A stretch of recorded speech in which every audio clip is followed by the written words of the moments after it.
Morning. In the last live class, we were discussing business entity concept. Now, let us move to money measurement concept. According to money measurement concept, only those transactions and events can be recorded in accounting which can be expressed in terms of money.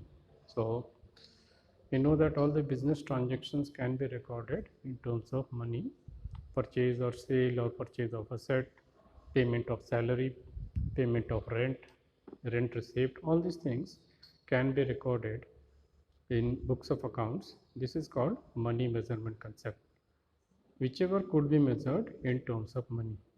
So we cannot record any transaction like quarrel between the managers or any new manager joining the company, somebody leaving the company. These things cannot be recorded because they cannot be added or they cannot be expressed in terms of money. So it should be remembered that money is the only measurement which enables various things of diverse nature to be added up together.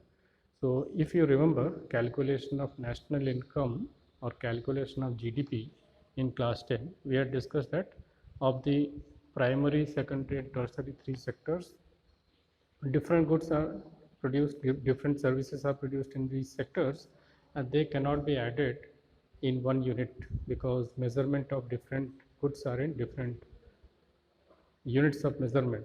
We cannot add them, so we convert the value in terms of rupees and then we add them. Like this, in case of business also, we have to convert the value of goods or services in the terms of money and then we can express them or we can record in the books of accounts. So here some examples are also given. At 50,000 in cash, already it is cash, 5,000 kilogram raw material. Now raw materials will be converted in terms of rupee. Whatever is the price of 1 kg of raw material, that will be converted into 5,000 kg. So multiplied by 5,000, we will get the money value of 5,000 kg of raw material. Like this, the price of chairs, the price of one chair will be given, we can calculate price of 100 chairs. Like this, we can calculate the values of things and then record in terms of money.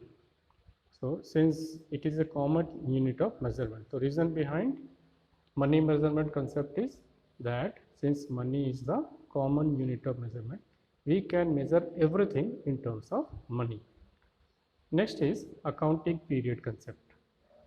Now according to this concept, we should have a period of accounting or preparation of final accounts. Since we know that a business runs for a long period, so going concern concept tells us that a business can run for many years. It can be 100 years also, more than 100 years also. In that case, what profit or loss the business had earned in those 100 years, it is not possible. So we cannot say that Tata Steel has earned what amount of profit or loss in the last 100 years. It will be very, very difficult. So this particular concept says that in a short period of time, that is year. So normally the accounting period is considered in terms of year. So it is a financial year which starts from April, ends on March. It is normally calculated, or books of accounts are normally prepared at the end of this financial year. But it is not necessary that always they will follow it. Depends upon some business also. Sometimes business can follow the calendar year for accounting also. They can follow January to December also, like this. So this is the accounting period concept. So you can know whatever profits or losses earned by the business in this 1 year period. So every year the businesses normally prepare final accounts after completion of that particular year, and after that if they come to know that they have earned a profit or incurred loss, and accordingly they will take some corrective measures. For income tax authorities also it is easy that in 1 year, suppose your business has earned profit, then income tax authorities will charge some tax on that. So you cannot calculate the profit or loss of the business after 5 years, 10 years or 50 years. So accounting period is considered and accounting period is calculated Normally 12 months is the accounting period that we follow for income tax purposes also. This 12-month period is ideal. And in case of companies, apart from sole proprietorship and partnership or other types of business which follow 1 year, in some cases like companies, the final accounts or results are to be calculated after every 3 months, that is each quarter. So the companies whose share are listed in stock exchange, they are required to publish their quarterly result, that means result after 3 months, and show their profit or loss earned in this period of 3 months.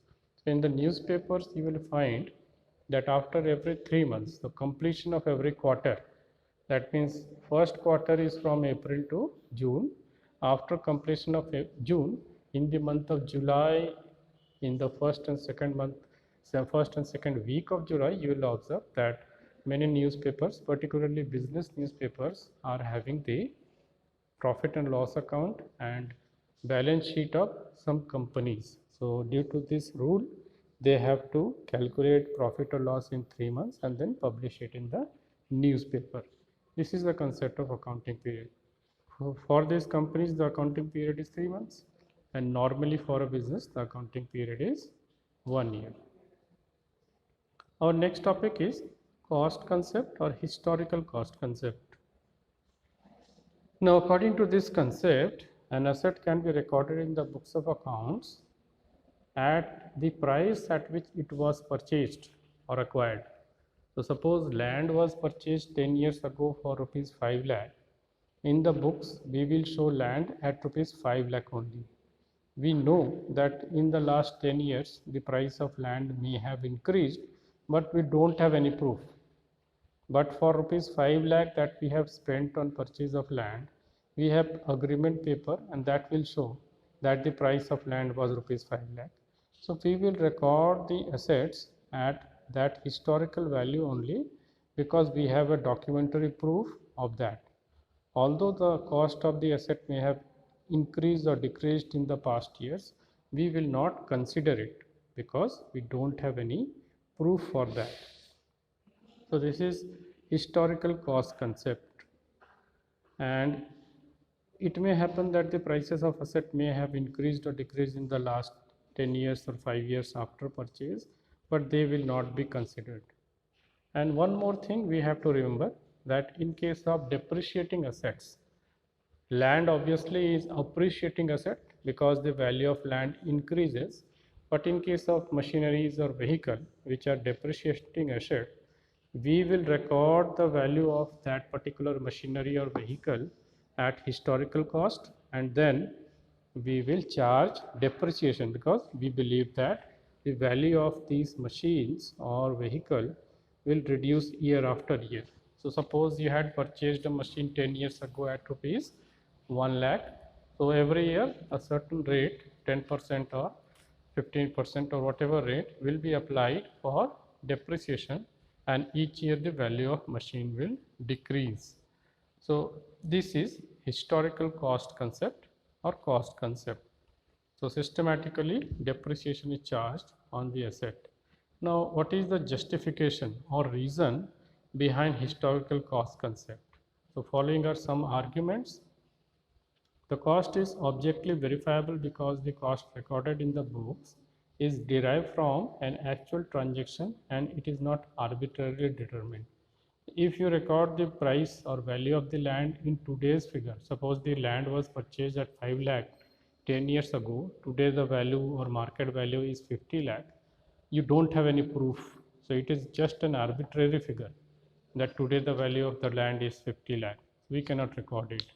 But we can record 5 lakh because we have actual transaction record for that. So this is one of the reasons behind recording on historical cost. Second, it is justified by going concern concept, which assumes that enterprise will continue its activities indefinitely, and thus there is no need of using the current value or liquidation value.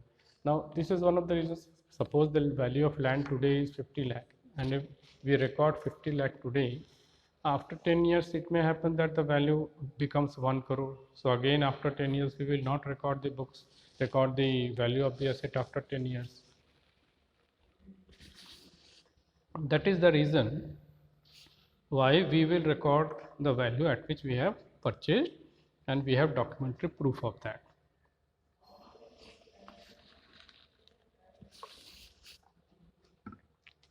Market value or current values of assets are difficult to be determined.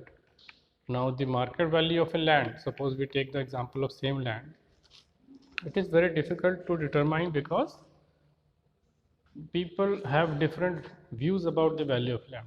Somebody will tell you that the value of land is 25 lakh today, somebody may tell you that it is 50 lakh today. So whom will you favor or whom will you support?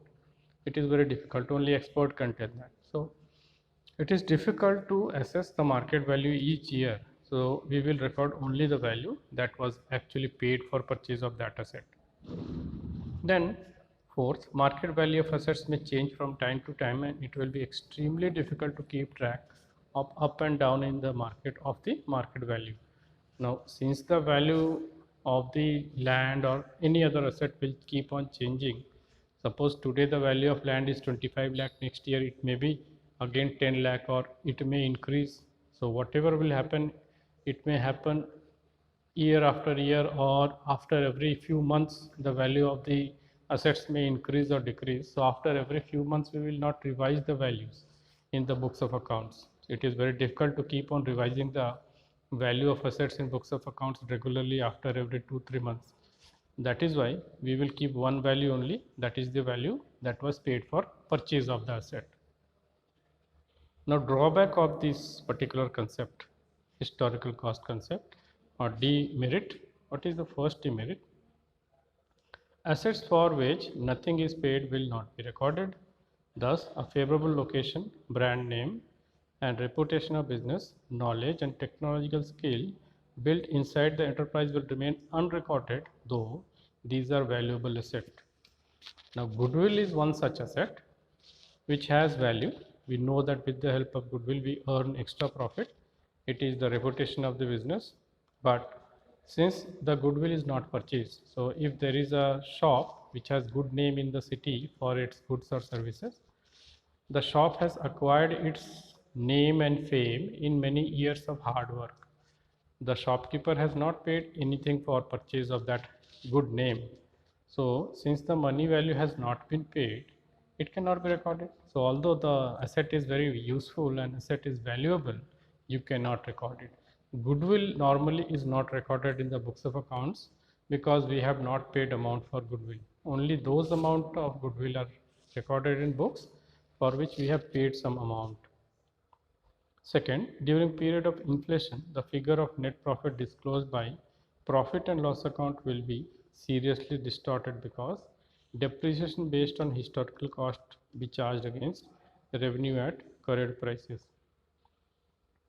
So in case of inflation, the value may be distorted. That means suppose the asset was purchased 10 years ago and today we are charging depreciation on those assets, the value of the asset will fall very fastly, and at current prices the value of the asset may be much higher than we are recorded in the books of accounts. So actually the profit or loss account or the balance sheet may show a figure of that asset or may show the figure of loss or profit on the basis of that historical cost, but in reality it may happen that the things may be changed, the value of asset may be much higher, the profit or actual profit may be much higher, but we are not showing it in the books of accounts. So it will be totally different from what we show in the books of accounts and what the reality is. Suppose the value of land is 50 lakh and we are recording only 5 lakh. So in reality our business is very strong. We have an asset of 50 lakh, but we are recording only 5 lakh in the books because we had purchased that land many years ago for only 5 lakh.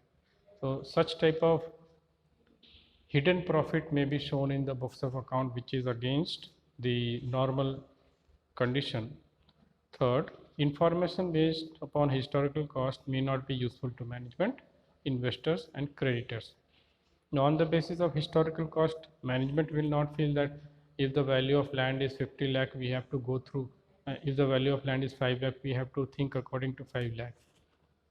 Or even investors or creditors. Investor or creditors, or they will find that yes, this particular business has a land of 50 lakh, so we can invest up to rupees 50 lakh, or we can give a loan up to rupees 50 lakh to that business because they have a land which is so much expensive in the market. It has higher market value. So reality may be different and the book value may be different. Next is dual aspect concept.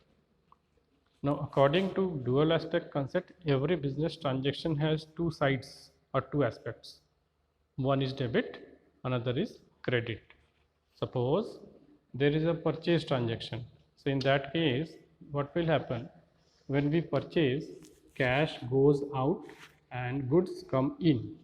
So, in case of one particular asset, it will have a negative effect because cash will go out, and for another asset, that is stock is coming in, that is a positive effect.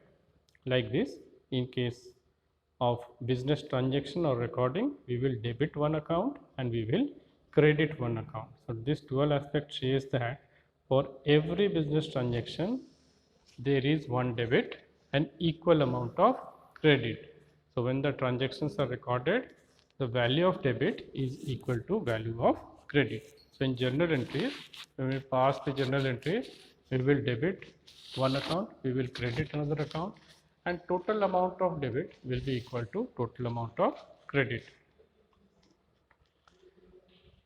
So in the balance sheet also, these two sides are shown. So assets are equal to liabilities plus capital. On the liabilities side, capital is shown, and other liabilities like creditors, loan, outstanding expenses are shown, and in the asset side, all the assets are shown. So if we balance them, we will always find that total of assets is equal to total of liabilities side. That means liabilities plus capital. So in case of any business transaction or equation, this will hold true, and we will find that one side of equation will be equal to other side of equation, and whenever there is some change, increase or decrease due to some transaction, it will also have a effect on another side of the transaction. So with the accounting equation, when we will study later, we will solve some questions and we will find it true, and we will understand this concept more clearly, that total of debits are total equal to total of credits in case of business transaction. Next is revenue recognition or realization concept. Now, as in the class also we discussed that one particular expense or income is considered to be made whenever that transaction takes place. We do not consider that we have to wait for cash to come in. Suppose a sale transaction is made, and along with that sale we will assume that we have earned profit also. Suppose goods worth rupees 10,000 have been sold for rupees 15,000 on credit in the month of April. So in the month of April only we will consider that we have earned a profit of 5,000, although the cash has not been received. So according to revenue recognition concept, revenue is earned on the sale of goods or by providing service. So as soon as the goods are transferred, the ownership of good is transferred to another person, that is at the time of sale. As soon as the goods are transferred to that person, we assume that we have earned profit, although that person may not have paid the cash at that time. So one example also is there. For example, if a firm gets an order of goods on 1st January, supplies the goods on 20th January and receives the cash on 1st April, the revenue will be deemed to have been earned on 20th January. So in this you can see that you have supplied or goods are supplied, that means transfer of ownership is made on 20th of January. So as soon as the ownership is transferred, the revenue is considered to be earned. That means this sale transaction has provided us the profit. The profit is earned on the day on which goods are transferred. Now, revenues in case of rent, interest, commission, etc. is recognized on time basis. In this case, these are services, not goods. So, for month of March, if we are receiving some rent, we will consider that rent is earned in the month of March. Even if the rent is received in the month of April or after 2 months, but we will consider that that particular month only is the month of earning that particular income. So, in case of interest also, commission also, this will happen. So, whatever month or whatever period is that, if we are paying salary, if we pay the salary of February in March, we will consider that the amount of salary as salary of February only, although the payment has been made in March. So, this is about this revenue recognition concept. Or there are some exceptions also. So, in some cases, this revenue recognition is not considered. Let us see what are these cases. First, in case of sale of on installment basis, the amount collected in installment is treated as realized. Suppose one vehicle is purchased on installment and it is purchased for 3 lakh, and every month 10,000 rupees is paid for installment. So, it will take 30 months to pay entire 3 lakh. So, whenever 10,000 rupees installment is paid or received by the seller, he will consider it as revenue recognized, that means income earned, and on the 30th month the entire income will be earned by that person. So, this is one of the exceptions of this rule, because we will not consider that the vehicle has been transferred, so the revenue has been recognized on the first day itself. In case of long-term construction projects, it is difficult to postpone the revenue. So, in case of long-term construction projects, like suppose construction of road, the construction of road may take 5 years. So, we will not wait for 5 years, neither we will record the income in the beginning of the 5 years that yes, we have received the contract of road and thus we have earned the profit also. So, we have to recognize this particular concept after the completion of full contract. Difficult to postpone, it is equal to contract completed by end of each period or each year. So, suppose road is completed in 5 years, in the first year whatever part of road is completed, that value will be considered and that will be recorded in the books as revenue recognized or earned. And for third one, in case of mining, revenue recognized in accounting period when production is made, even though sale has not been made. So, mining is a thing in which we are extracting minerals from the mines, and suppose coal is extracted from a coal mine, we will consider revenue recognized in the month when the coal is extracted from the mine, not the month in which the coal has been sold. So, we will not wait for sale in such cases, in case of mining only. So, we have to take care of these things for revenue recognition. In other cases like sales or purchase, revenue will be considered recognized in the month of transaction only. We will not wait for money to receive. So, this is all about today's class. We conclude the class today with this topic. In the next class, we will discuss matching concept. Thank you.